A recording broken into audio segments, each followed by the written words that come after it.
नमस्ते दोस्तों, मैं हूं आपका होस्ट और आप देख रहे हैं कथा के कनवस। ये सिर्फ एक चैनल नहीं है, ये एक द्वार है उन कहानियों का जो समय के पारे हैं। यहां विज्ञान और सनातन एक साथ मिलते हैं, जहां हर कहानी एक सच छुपाकर बैठी है। तैयार हो जाइए, क्योंकि हर एपिसोड में हम एक नई यात्रा पर निकालेंगे। उम्मीद है आपको यह पसंद आएगा। आधिकारिक तौर पर अगर हम रिकॉर्ड्स देखें तो महाराष्ट्र के एलोरा केव्स में ठीक 34 स्ट्रक्चर्स हैं, यानी 34 गुफाएं। एक भी ज्यादा नहीं, एक भी कम नहीं। हाँ, ऑफिशियली तो यही माना जाता है। राइट। लेकिन आज की इस गहरी चर्चा में हमारे पास जो सोर्सेज है ना, जिनमें कुछ फटे हुए नोट्स हैं, एक 2015 की डायरी है और हाल ही में रिकवर की गई एक डैमेज्ड कैमरा फुटेज भी शामिल है। और ये सब एक बिल्कुल अलग ही कहानी बताते हैं। और काफी गहरी कहानी। बिल्कुल। ये सबूत एक 35वीं एंट्रेंस की बात करते हैं। एक गुप्त 9वीं सुरंग, जिसे 9th टनल भी कह रहे हैं। एक ऐसी सुरंग जो एक्यूस्टिक्स और ह्यूमन साइकोलॉजी के सारे नियमों को उठाकर कचरे में डाल देती है। हमारा मकसद आज इन्हीं सोर्सेस का विश्लेषण करना है, ताकि हम समझ सकें कि उस सुरंग में आखिर ऐसा क्या है जहां जाने वाले लोग अपना अस्तित्व ही भूल जाते हैं। ये डॉक्यूमेंट्स और फुटेज ना सच में आम समझ से बिल्कुल परे हैं। मतलब हम आम तौर पर सोचते हैं कि एंशिएंट आर्किटेक्चर का मकसद सिर्फ सुंदरता होता होगा या फिर धार्मिक आस्था। हाँ, वही कार्विंग्स और स्टैचूज। एग्जैक्टली। लेकिन इन सबूतों से एक ऐसी डिजाइन का पता चलता है जिसका पूरा मकसद इंसानी दिमाग के सॉफ्टवेयर को हैक करना और उसे पूरी तरह तोड़ना था। बाप रे! तो इस मकसद को ढंग से समझने के लिए ना, हमें साल 2026 के उन इवेंट्स पर ध्यान देना होगा जहां से ये फुटेज आई है। तो 4 अर्बन एक्सप्लोरर थे, आर्यन, कबीर, मीरा और दानिश। हाँ, जो अबैंडन्ड जगहों पर जाते थे, है ना? हाँ, उनका कहानी ऐसी जगहों पर जाकर उनकी मिस्ट्रीज को डिबंक करना था, बेसिकली यूट्यूब के लिए। उन्हें लगता था कि ये 9th टनल बस एक इंटरनेट मिथ है। तो फुटेज की शुरुआत होती है रात के 11 बजे। वो एलोरा विलेज के पास हैं। वहां उन्हें एक स्थानीय बूढ़ा आदमी मिलता है, जो उन्हें रोकते हुए एक बहुत ही अजीब वार्निंग देता है। वो वार्निंग बहुत स्पेसिफिक थी। हाँ, वो ये नहीं कहता कि अंदर भूत हैं या कोई खतरनाक जानवर है। वो कहता है, रात के बाद केव्स में मत जाना। वहां आवाजें बुलाती हैं और जो उन्हें सुन लेता है वो अपना रास्ता भूल जाता है। देखिए, उस फुटेज में उस बूढ़े आदमी के शब्दों का चुनाव ना बहुत सटीक था। ध्यान देने वाली बात यहाँ यह है कि आवाजें और रास्ता भूलना, ये दोनों पहली नजर में बिल्कुल अलग कॉन्सेप्ट्स लगते हैं। सही बात है। मतलब इंसान रास्ता अपनी आंखों से भूलता ना, कानों से थोड़ी। बिल्कुल। पर आगे आने वाले साइंटिफिक सबूतों को जब हम देखेंगे तो पता चलेगा कि उसकी ये वार्निंग एक चाबी की तरह काम करती है। ओह वाह! तो फुटेज आगे बढ़ती है। रात के 12 बजे हैं। वो चारों चुपचाप उस रिस्ट्रिक्टेड एरिया में घुल जाते हैं। अब मैप्स के हिसाब से वहां एक डेड एंड होना चाहिए था, पर वहां डेड एंड नहीं था। नहीं था। वहां का वातावरण बिल्कुल बदला हुआ था, एकदम घुप अंधेरा और अजीब सा सन्नाटा। फिर फुटेज में अचानक ग्लिच आने लगता है, कैमरा फ्लिकर हो रहा है। फिर मीरा की फ्लैशलाइट एक दीवार पर पड़ती है। वहां पत्थर पर ताजा खरोचें थी, यानी स्क्रैचेस थे। और उन स्क्रैचेस के ठीक बीच में वो सिंबल था। हाँ, मैं अपने नोट्स में इस सिंबल के स्केच देख रहा हूं अभी। और ये किसी भी एंगल से ट्रेडिशनल बुद्धिस्ट या हिंदू कार्विंग तो बिल्कुल नहीं लगता। ये किसी वार्निंग साइन या खतरे के निशान जैसा ज्यादा लग रहा था। फिर आर्यन उस दीवार को धक्का देता है और भाई वो भारी पत्थर बिल्कुल स्मूथली अंदर स्लाइड हो जाता है। एक गुप्त सुरंग उनके सामने खुल जाती है। और यही वो पॉइंट है जहां से चीजें नॉर्मल फिजिक्स और बायोलॉजी के खिलाफ जाने लगती हैं। जो कैमरा का ग्लिच होना था ना, वो दरअसल उस जगह के इलेक्ट्रोमैग्नेटिक इंटरफेरेंस का सबसे पहला सबूत था। एक मिनट, यहां मैं थोड़ा रोकना चाहूंगा। एलोरा की गुफाएं तो मूल रूप से बसाल्ट रॉक यानी वॉल्केनिक पत्थर को काटकर बनी है ना? हाँ, बिल्कुल बसाल्ट से बनी है। तो बसाल्ट में नेचुरली इतना स्ट्रॉन्ग मैग्नेटिक अनोमली कैसे हो सकता है कि एक मॉडर्न डिजिटल कैमरा ही ग्लिच करने लगे? ये तो साइंटिफिकली सेंस ही नहीं बनाता कि वहां नेचुरली इतना बड़ा मैग्नेटिक फील्ड हो और इतने सालों तक किसी साइंटिस्ट की नजर में ही ना आए। ये छुपा कैसे रह सकता है? ये एक बहुत ही बेहतरीन सवाल है और इसका जवाब उस पत्थर की नेचुरल प्रॉपर्टी में नहीं छुपा है, बल्कि उस गुफा के आर्टिफिशियल डिजाइन में है। अच्छा। हाँ, सोर्सेज और बाद में वहां मिले कार्विंग से ये पता चलता है कि ये मैग्नेटिक अनोमली नेचुरल थी ही नहीं। उन प्राचीन आर्किटेक्ट्स ने गुफा के पत्थरों को और उसकी दीवारों के एंगल्स को इस तरह से कार्व किया था कि वहां अंडरग्राउंड हवा और जमीन के वाइब्रेशंस मिलकर एक पीएजो इलेक्ट्रिक इफेक्ट पैदा करते थे। पीएजो इलेक्ट्रिक इफेक्ट वो क्या होता है? देखो, जब कुछ खास पत्थरों पर लगातार एक खास प्रेशर या वाइब्रेशन पड़ता है ना, तो वो एक इलेक्ट्रोमैग्नेटिक फील्ड जनरेट करने लगते हैं। वो दरवाजा सिर्फ फिजिकल रूप से नहीं छुपा था, उसके आसपास का पूरा फील्ड इस तरह से डिजाइन था कि वहां जाने वाले किसी भी इंसान के इलेक्ट्रॉनिक डिवाइसेस और उसका अपना नेविगेशन सिस्टम दोनों फेल हो जाएं। ओह तेरी, मतलब वो सिर्फ एक पत्थर का स्लाइडिंग दरवाजा नहीं था, बल्कि एक केयरफुली डिजाइन्ड सेंसरी ट्रैप था। बिल्कुल, एक ट्रैप था। और अंदर जाने के बाद तो ये ट्रैप पूरी तरह से ट्रिगर हो जाता है। फुटेज में हम देखते हैं कि सुरंग अचानक इतनी पतली हो जाती है कि लोग सिर्फ एक लाइन में चल सकते हैं। तापमान अचानक तेजी से गिरने लगता है। कबीर अपना फोन निकालता है कंपास चेक करने के लिए, पर स्क्रीन पर कंपास की नीडल किसी एक दिशा में रुकने के बजाय बस गोल गोल घूम रही है। क्योंकि मैग्नेटिक फील्ड इतना स्ट्रांग था। हाँ, और फिर उस फुटेज का ऑडियो ट्रैक एक बहुत ही अजीब सा साउंड पिक करता है। एक भारी ठंडी सी फुसफुसाहट आती है, वापस जाओ। और मजाक नहीं कर रही है, उन चारों में से किसी की आवाज नहीं थी। यहाँ आकर एनवायरनमेंट इंसानी दिमाग के बेसिक प्रोसेसिंग पर डायरेक्ट हमला शुरू कर चुका है। कंपास का घूमना और तापमान का गिरना, ये तो उस पीजियो इलेक्ट्रिक और आर्किटेक्चरल मैनिपुलेशन का हिस्सा था। लेकिन सबसे बड़ा मैनिपुलेशन वो फुसफुसाहट थी। तो क्या सच में वहां कोई था? नहीं, वो कोई भूत की आवाज नहीं थी। वो दरअसल हवा और पत्थरों के घर्षण से पैदा होने वाला एक पेरिडोलिया इफेक्ट था। पेरिडोलिया? हाँ, मतलब दिमाग जब बहुत डर में होता है ना, तो वो रैंडम आवाजों में जाने पहचाने शब्द ढूंढने लगता है ताकि वो उस सिचुएशन को समझ सके। अच्छा, जैसे बादलों में चेहरे दिखना, वैसा ही आवाज के साथ। एग्जैक्टली, दिमाग पैटर्न ढूंढ रहा था, पर असल में वो सिर्फ हवा थी। कमाल है। और दिमाग का ये डर तो तब पूरी तरह पैनिक में बदल जाता है जब उन्हें जमीन पर कुछ चीजें दिखती हैं। एक मॉडर्न वाटर बॉटल, एक फटा हुआ बैकपैक और एक 2015 की डायरी। मैं उस डायरी का ट्रांसक्रिप्ट देख रहा था, जिसके पन्ने अजीब तरीके से मुड़े हुए थे। ये राघव नाम के किसी एक्सप्लोरर की डायरी थी जो सालों पहले वहां से मिसिंग हो गया था। हाँ, और उसकी हैंडराइटिंग ध्यान देने लायक थी। भाई, उस डायरी में लिखी हैंडराइटिंग बहुत कांपते हुए हाथों से लिखी गई थी। उसने लिखा था, टनल सीधी नहीं है, ये जगह बदलती है, मिडनाइट के बाद बाहर मत जाना। और ठीक उसके बाद ही एग्जिट ब्लॉक होता है। हाँ, इसके ठीक बाद फुटेज में दिखता है कि उनके पीछे सुरंग का एक बड़ा हिस्सा जोर से गिर जाता है। उनका एग्जिट पूरी तरह ब्लॉक हो गया। आर्यन तुरंत पैनिक कंट्रोल करने की कोशिश करता है। वो अपने बैग से चौक निकालता है और दीवार पर डायरेक्शन एरोज बनाता चलता है ताकि वो रास्ता याद रख सके। एक लॉजिकल स्टेप था उस सिचुएशन में। बिल्कुल, लेकिन करीब 10 मिनट तक आगे चलने के बाद वो वहीं वापस खड़े थे जहां से शुरू किया था। और सबसे खौफनाक बात पता है क्या थी? दीवार पर बनाए गए चौक के निशान वहां थे नहीं। ये सुनने में पूरी तरह असंभव लगता है। वही तो। उसी वक्त अंधेरे में से एक औरत की आवाज आती है, कहती है, इधर आओ। मीरा किसी ट्रांस जैसी हालत में उस आवाज की तरफ बढ़ती है और कैमरे के फ्रेम से हमेशा के लिए गायब हो जाती है। ये बहुत ही डार्क मोमेंट था। अब यहाँ इस पॉइंट पर आकर मुझे एक बहुत जरूरी सवाल आपसे पूछना है। अगर चौक के निशान गायब हो गए तो इसका मतलब या तो पत्थर की दीवारें खुद शिफ्ट हो रही थीं, जो कि फिजिकली असंभव है। राइट, फिजिकली असंभव लगता है। तो या फिर उनका दिमाग रियलिटी को पूरी तरह गलत पढ़ रहा था। आखिर एक ही जगह पर घूमकर वापस आना और निशानों का गायब होना कैसे पॉसिबल है बिना जादू के? देखिए, पत्थर अपनी जगह से बिल्कुल नहीं हिल रहे थे।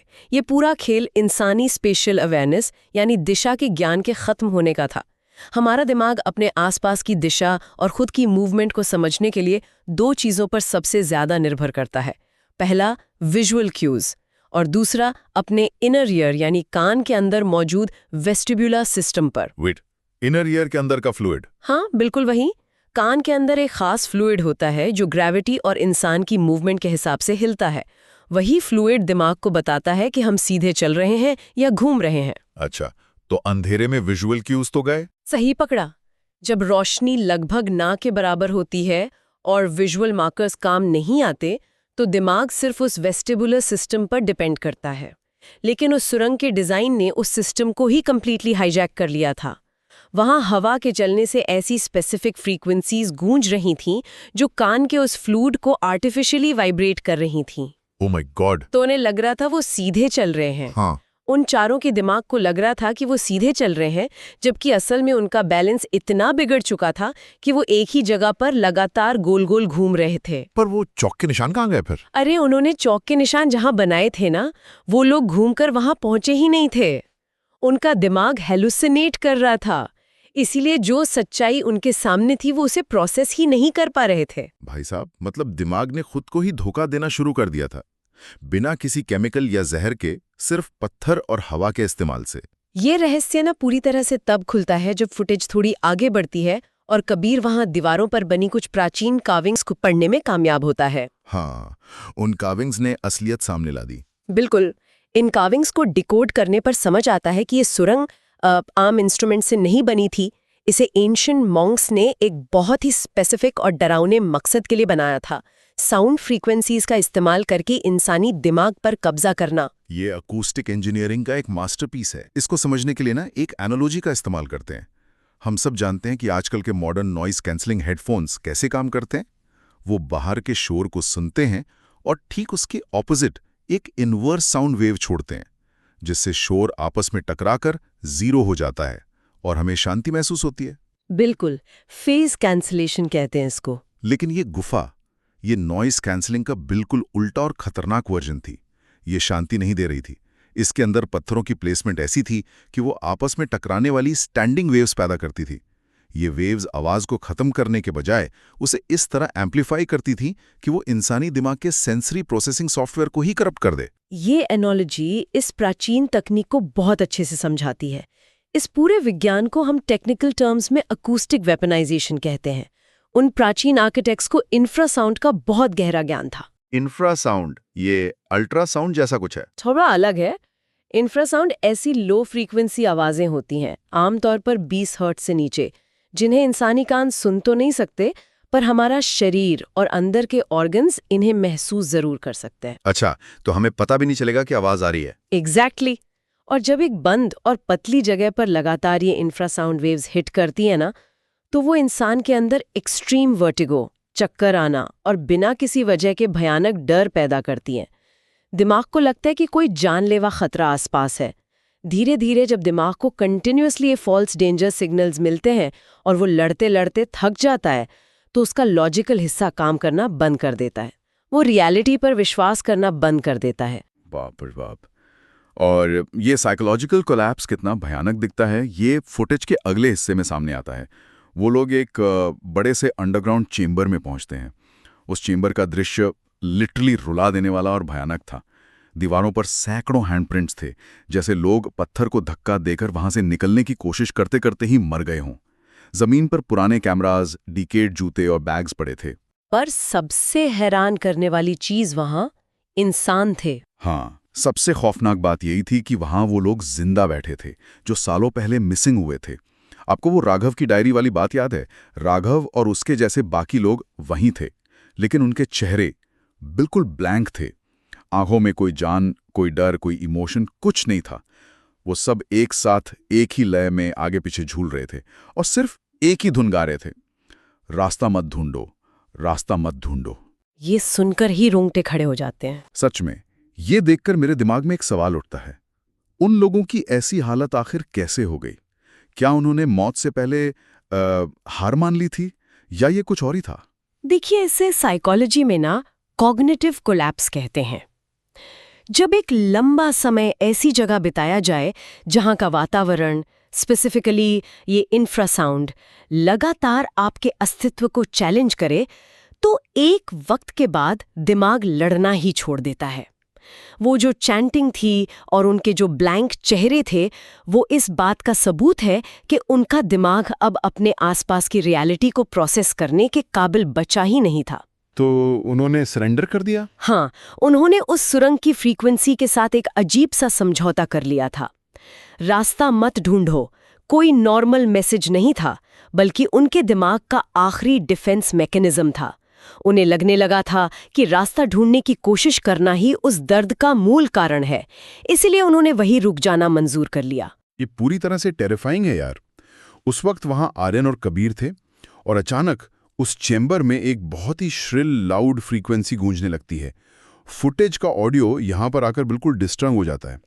कबीर अपने कान पकड़ के ज़मीन पे गिर जाता है और उसके कानों से खून आने लगता है। ऐसा लगता है कि पत्थर की दीवारें किसी भी वक्त टूटकर उन पर गिरने वाली हैं। पैनिक अपने पीक पर था। बिल्कुल। पर तभी आर्यन को एक आहा मोमेंट मिलता है।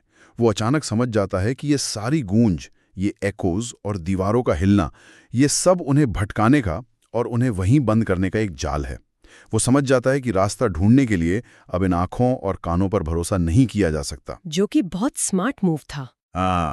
वो अपनी आंखें कस के बंद करता है और हवा के बहाव पर ध्यान केंद्रित करता है। वो उस ठंडी, ताज़ा हवा की दिशा को फॉलो करता है, ठीक उस रास्ते के ऑपोजिट जहां आवाजें सबसे तेज आ रही थीं।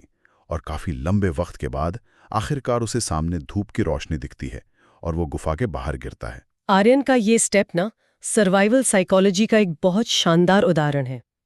देखो, जब साइट और साउंड दोनों करप्ट हो चुके हों तो टैक्टाइल सेंसेस यानी त्वचा पर हवा का महसूस होना एक ऐसी चीज है जिसे अकूस्टिक वेव्स इतनी आसानी से मैनिपुलेट नहीं कर सकती। वाह, स्किन पे फीलिंग को हैक नहीं कर पाए वो। बिल्कुल। हवा की दिशा ढूंढना एक प्राइमरी सर्वाइवल इंस्टिंक्ट है हमारा। इसी इंस्टिंक्ट ने आर्यन के दिमाग को उस फ्रीक्वेंसी इल्यूजन से बाहर निकाला। पर इस कहानी का जो सबसे बड़ा और गहरा सच है वो तो सुरंग के बाहर आने के बाद ही मिलता है। हाँ, और वही सच इस डीप डाइव का सबसे बड़ा रेवलेशन है। तो होता यह है कि फुटेज और ऑफिशियल पुलिस रिपोर्ट्स के अनुसार जैसे ही आर्यन बाहर गिरता है, वहां पुलिस और रेस्क्यू टीम्स पहले से मौजूद थीं। वेट कर रहे थे उसका। हाँ, एक ऑफिसर भागकर आर्यन के पास आता है और उसे ऐसी बात बताता है जिससे आर्यन के पैरों तले जमीनी खिसक जाती है। ऑफिसर बताता है कि आर्यन का पूरा ग्रुप पिछले 6 दिन से मिसिंग था। 6 दिन, जबकि आर्यन चीख चीख कर कह रहा था कि वो तो मुश्किल से कुछ घंटे ही उस सुरंग के अंदर थे। मतलब कोई इंसान कुछ घंटों को 6 दिन कैसे समझ सकता है? इस घटना को ना साइंटिफिकली और डीपली समझने के लिए हमें क्रोनोबायोलॉजी के कॉन्सेप्ट को देखना होगा। क्रोनोबायोलॉजी, ये क्या होता है? ये वो विज्ञान है जो ये समझता है कि इंसानी दिमाग और शरीर समय को कैसे नापता है। इंसान के दिमाग के अंदर कोई डिजिटल घड़ी तो फिट नहीं होती ना। हाँ, बैटरी थोड़ी लगी है। सही बात। हमारा दिमाग समय को ट्रैक करने के लिए एनवायरमेंटल और मेटाबॉलिक क्यूज पर डिपेंड करता है, जैसे बाहर रोशनी का बदलना, भूख लगना या बॉडी टेम्परेचर का गिरना। इसे हम सर्केडियन रिदम कहते हैं।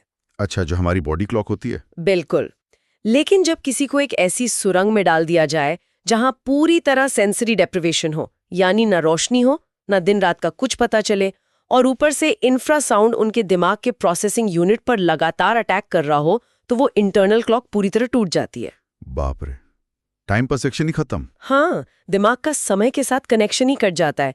आर्यन के दिमाग ने उन 6 दिनों की नई मेमोरीज ठीक से बनाई नहीं। उसके पर्सपेक्टिव से वो वाकई सिर्फ चंद घंटे थे।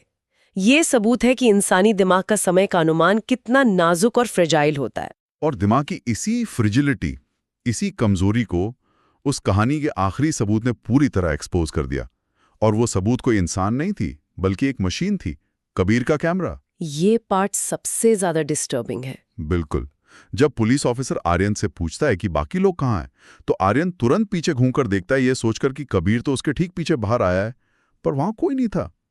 वहां जमीन पर सिर्फ कबीर का कैमरा पड़ा था, जिसका लेंस अभी भी सब कुछ रिकॉर्ड कर रहा था। और जब अथॉरिटीज ने उस फुटेज को देखा, जब उन्होंने उस कैमरा की आखिरी फुटेज को फ्रेम बाय फ्रेम चेक किया ना, तो सच्चाई आखिरकार सामने आई।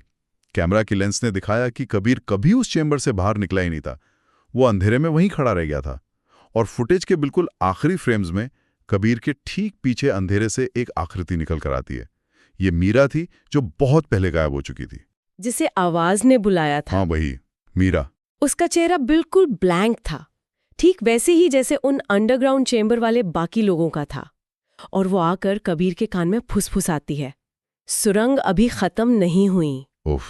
ये आखिरी फुटेज ना मशीन की ऑब्जेक्टिविटी और ह्यूमन परसेप्शन के बीच का बहुत ही डरावना अंतर दिखाती है। आर्यन का दिमाग उस फ्रीक्वेंसी से इतना ओवरवेल्म हो चुका था कि उसने हेलुसिनेट किया कि उसने कबीर को अपने साथ बाहर निकाल लिया है। पर असल में ऐसा कुछ नहीं हुआ था। नहीं, देखो, कैमरा एक मशीन है, उसमें एक सीमॉस सेंसर होता है। उसके अंदर कोई इनर ईयर या वेस्टिबुलर फ्लूइड तो नहीं होता ना, जिससे अकूस्टिक वेव्स वाइब्रेट कर सके। कैमरा का कोई दिमाग नहीं होता जिसे डर लग सके।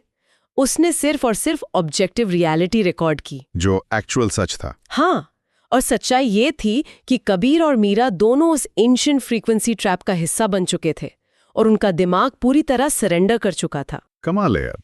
तो इन सभी सोर्सेज, डायरी एंट्रीज और इस आखिरी फुटेज का विश्लेषण करने के बाद एक बात तो पूरी तरह साफ हो जाती है। एलोरा केव्स की ये 9th टनल की कथा सिर्फ एक इंटरनेट मिथ या किसी भूत प्रेत की कहानी बिल्कुल नहीं है। बिल्कुल नहीं, ये साइंस और हॉरर का कॉम्बिनेशन है। ये एंशिएंट आर्किटेक्चर, अकूस्टिक इंजीनियरिंग और डीप साइकोलॉजिकल हॉरर का एक ऐसी बेहतरीन और खौफनाक मास्टरपीस है जो आज के मॉडर्न विज्ञान को भी आके चैलेंज करती है। प्राचीन निर्माणकर्ता सिर्फ पत्थरों को आकार नहीं दे रहे थे, वो दरअसल इंसानी दिमाग की कमजोरियों को टारगेट कर रहे थे। आवाज को एक ऐसी दीवार बना देना जिसे दिमाग कभी तोड़ ना सके, इसका इससे बड़ा उदाहरण इतिहास में शायद ही कहीं मिलेगा। सही कहा आपने, और इसीलिए इस जगह का असर आज तक महसूस किया जाता है। हाँ, आज भी रिपोर्ट्स कहती हैं कि एलोरा के उस स्पेसिफिक रिस्ट्रिक्टेड सेक्शन के आसपास रात के वक्त कभी-कभी पत्थरों के पीछे से लगातार नॉकिंग की आवाजें आती हैं, और अगर वहां खड़े होकर बहुत ध्यान से सुना जाए तो आज भी वहां अंधेरे से कोई फुसफुसाता है, कोई है बाहर। ये इस बात का बड़ा सबूत है कि जो चोट इंसानी दिमाग और परसेप्शन पर लगती है ना, वो सिर्फ इंसान के अंदर नहीं रहती, बल्कि उस जगह के वातावरण में एक अनसुनी गूंज बनकर हमेशा के लिए रुक जाती है। ये सुरंग एक फिजिकल जगह से ज्यादा एक मेंटल प्रिजन बन चुकी है। मेंटल प्रिजन, बिल्कुल सही वर्ड यूज किया आपने।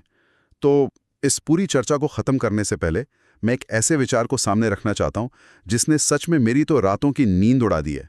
बताइए। अगर प्राचीन काल के लोग, जिनके पास आज जैसी कोई इलेक्ट्रिसिटी नहीं थी, सेंसर्स नहीं थे या एडवांस कंप्यूटर्स नहीं थे, अगर वो सिर्फ अकूस्टिक्स और स्टोन आर्किटेक्चर को मिलाकर इंसानी दिमाग और समय की धारणा को पूरी तरह कंट्रोल करने वाली एक ऐसी परफेक्ट सुरंग बना सकते थे, तो पूरी दुनिया में ऐसी और कितनी पुरानी इमारतें होंगी, कितने प्राचीन खंडर होंगे जिन्हें हम आज सिर्फ एक आम इतिहास समझकर घूमते हैं। ये सोचकर ही डर लगता है। क्या पता उनमें से कुछ खंडर आज भी एक खास फ्रीक्वेंसी पर वाइब्रेट कर रहे हो, किसी और डायमेंशन या किसी गुप्त साइकोलॉजिकल ट्रैप का रास्ता खोले हुए। बस फर्क सिर्फ इतना है कि हमने उनकी उस आवाज को अभी तक सही से सुना नहीं है।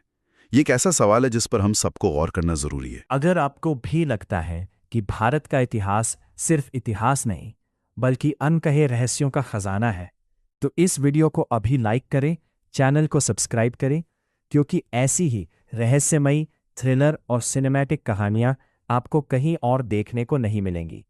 और कमेंट में ज़रूर बताइए